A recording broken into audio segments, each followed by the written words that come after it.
Développement régional, pourquoi l'Algérie doit-elle davantage faire confiance à ses territoires? Ce que la Chine et le Vietnam peuvent nous apprendre. Lorsqu'on parle du développement économique de l'Algérie, on pense généralement aux décisions prises par le gouvernement central. Une nouvelle loi est adoptée. Un nouveau programme est lancé.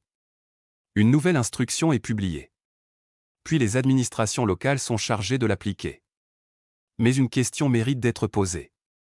Le développement économique de toutes les régions d'Algérie peut-il réellement être pensé et décidé principalement depuis Alger? L'Algérie est un vaste pays. Ces régions sont très différentes les unes des autres.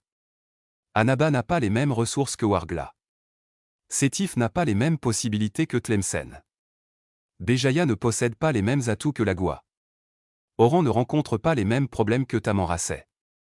Les problèmes de chômage, de formation, d'industrie, d'agriculture, de transport, de tourisme ou de logistique ne sont pas identiques partout. Pourquoi faudrait-il alors que les solutions soient toujours conçues de la même manière? Le président ne peut pas tout faire à la place des régions. Le président de la République et le gouvernement ont naturellement un rôle essentiel. Ils doivent définir les grandes orientations nationales, établir les règles générales, assurer la cohérence du développement du pays et veiller à l'équilibre entre les territoires. Mais il faut également reconnaître une réalité simple. Le président de la République ne peut pas connaître personnellement le potentiel économique de chaque commune et de chaque wilaya. Aucun président ne le peut. Il est impossible de connaître dans le détail le potentiel de chaque terrain, les possibilités de chaque zone industrielle, les entreprises qui pourraient s'installer dans chaque région, les formations qui manquent localement, les secteurs capables de créer le plus d'emplois, les projets imaginés par les entrepreneurs et les difficultés administratives rencontrées sur le terrain. L'Algérie compte des centaines de communes et des dizaines de wilayas. Aucun pouvoir central, aussi compétent soit-il, ne peut remplacer la connaissance du terrain.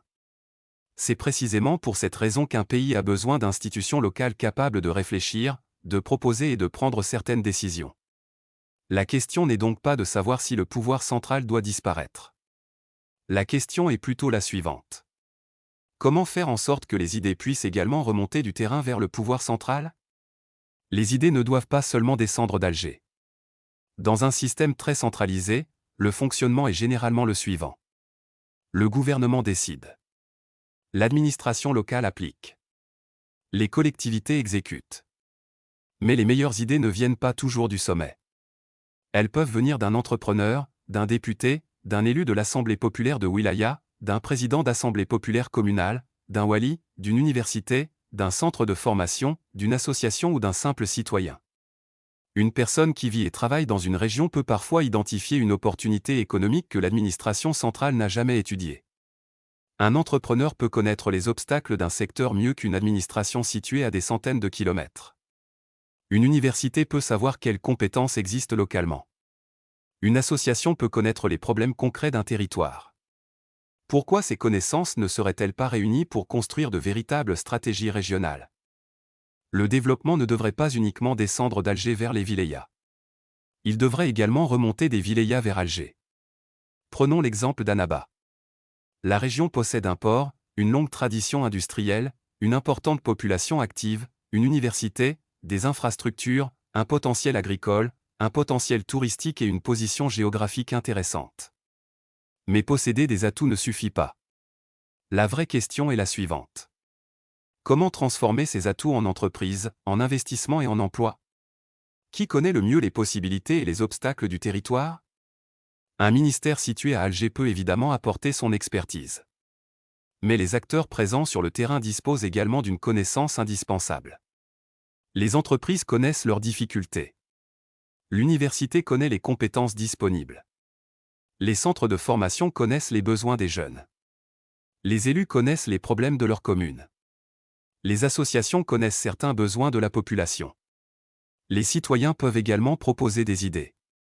Il serait donc logique de réunir ces différents acteurs pour élaborer une véritable stratégie économique régionale.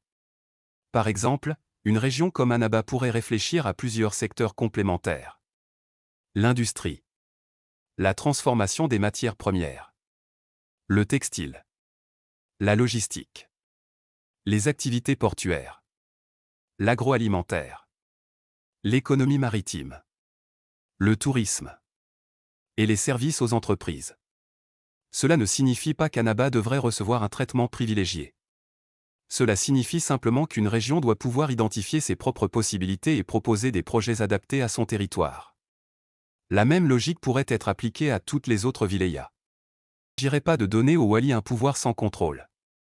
Il s'agirait de lui permettre de coordonner les acteurs et de faire remonter les projets solides. Une wilaya pourrait ainsi construire une véritable stratégie économique régionale. Les projets les plus sérieux pourraient ensuite être présentés au gouvernement. La société civile possède également une partie de la solution.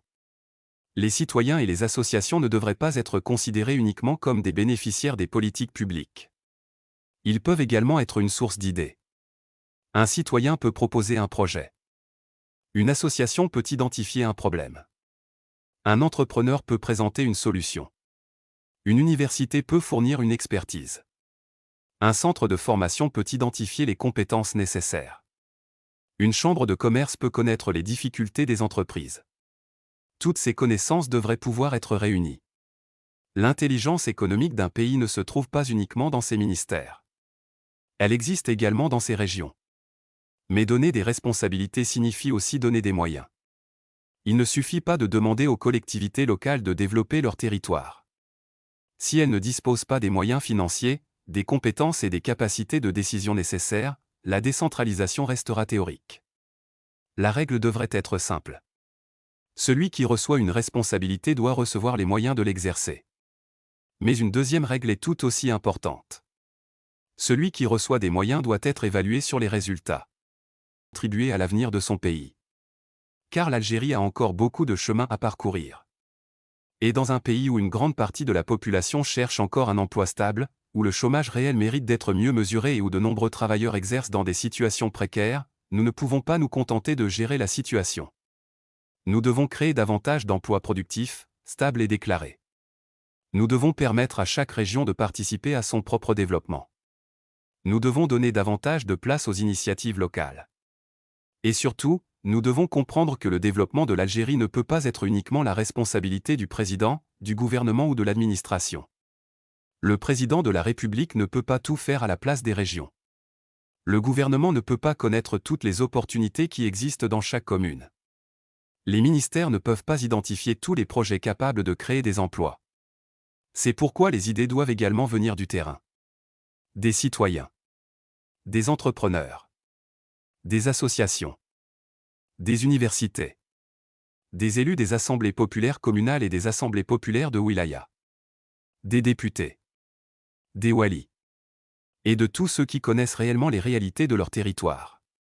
Une idée née dans une commune peut devenir un projet de wilaya. Un projet de wilaya peut devenir un programme national. Mais pour cela, il faut accepter de faire davantage confiance au territoire.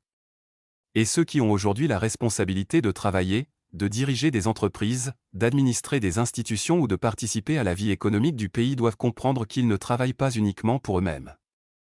Ils ont également la responsabilité de contribuer, chacun à son niveau, à la création d'un avenir meilleur pour leurs compatriotes.